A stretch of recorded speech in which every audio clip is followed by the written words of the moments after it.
Hello again everyone, and this time we are going to continue with our tutorial video, and today we are going to talk a bit about city-states. As you can see, we have met a few,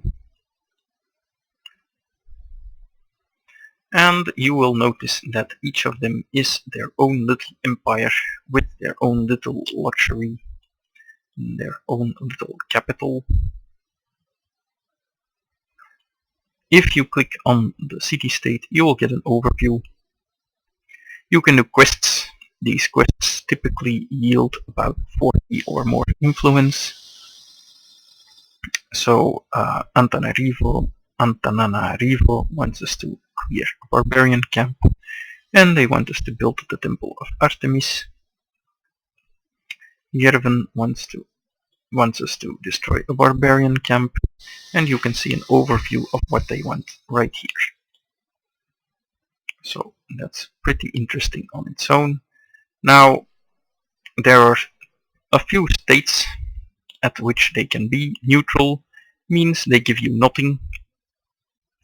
If you manage to get 30 influence, they will be your friends, and when they are your friends, they will provide you with certain bonuses.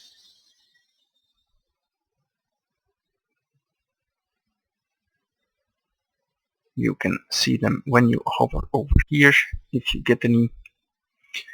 Once you get 60 or more influence, you can become their ally, but only if you are the highest influence amongst all.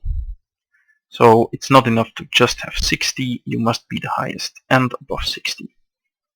When you are an ally, you can get a side range on that city-state, and they will join in war you are fighting with.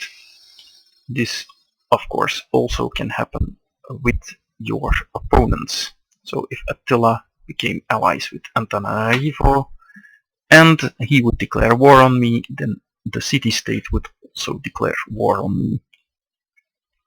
City-states also grant you luxuries, which gives happiness, and they grant you a bonus. For example, this one is a maritime city-state. It will grant you additional food. That means you can grow faster. Buenos Aires is a cultural city-state. They will grant you culture. And Antananarivo is a mercantile city-state. They will grant you a special luxury that you can't get in any other way, and they will even grant you bonus. So if I were to ally them, I would get, I think, 3 happiness from being an ally, or maybe even more, and then the jewelry. There are also religious and military city-states. Religious ones grant you faith, and military give you units from time to time.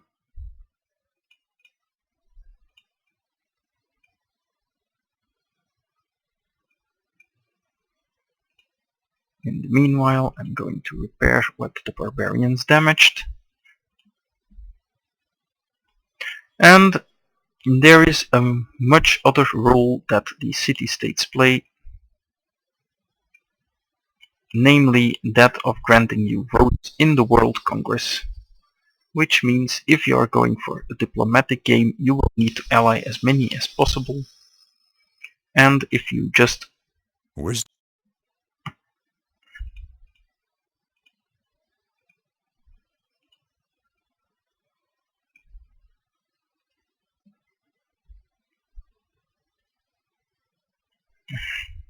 I could go repair that, but instead I'm going to improve these horses.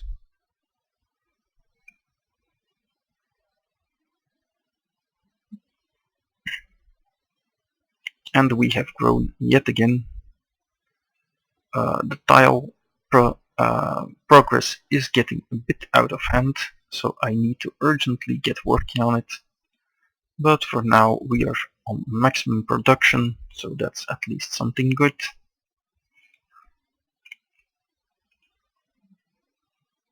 Once you are size 7 or 8, you shouldn't immediately worry. You can't grow much higher than that unless you have gotten up to civil service. So that's normal. But it's also a decent size. A size 7 or 8 city is able to produce what it needs to produce, and you definitely do not ever need to panic about it. In fact, panicking in general is one of the worst things you can possibly do.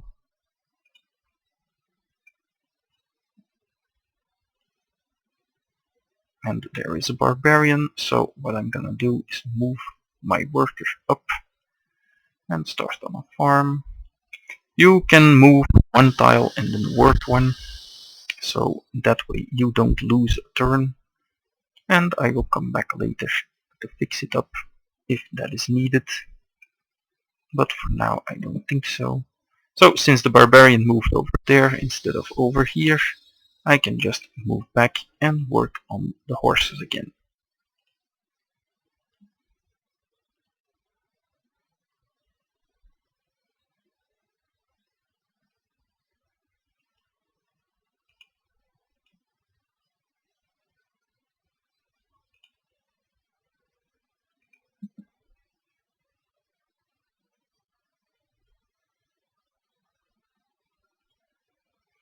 And the wonder has been completed. So that means from now on we are getting Fate, and in 4 turns we are going to get a Pantheon, at which time I will end the video. And our next priority is the National College, and that means we are also going to buy a settler.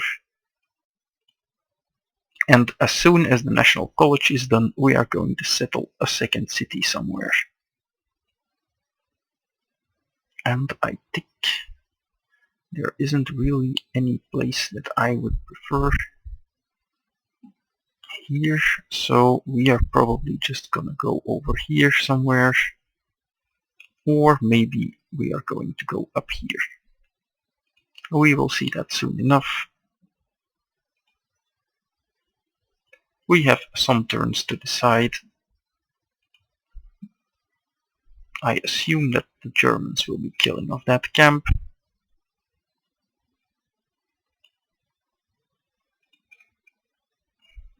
There is Belgrade, that is a military city-state. So that means that that part is problematic. And I think I will be moving here because this has many natural resources. So yeah, get up there. And usually you will want to escort your settlers with a military unit.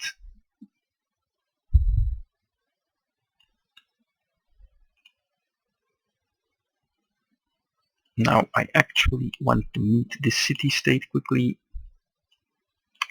There we have it. So Wittenberg is a fate-based city-state. That means that it will want fate very often, and it will give you fate when you ally it. Well, this is getting a little crowded. All these fans are here for the barbarian encampment.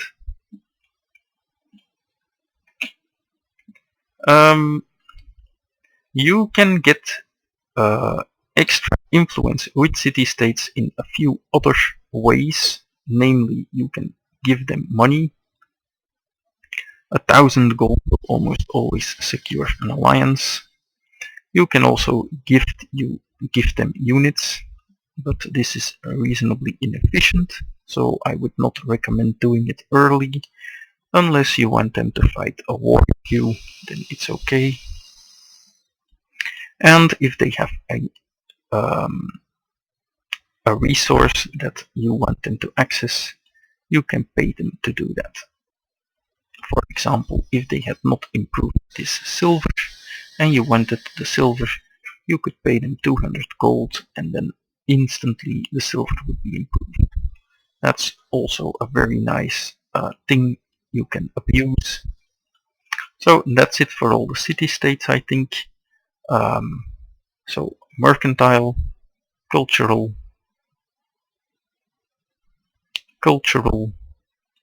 maritime, that's food, more mercantile, that's happiness, religious, that's religion obviously, and military or militaristic. That means that they will give you units. That's all for the city-states, I think. Each one will give you 1 vote starting in the, I think, industrial era. And 2 votes as soon as you hit the information era. These votes are in the World Congress. We will talk about that when we get that far. So that's it for that chapter. See you next time.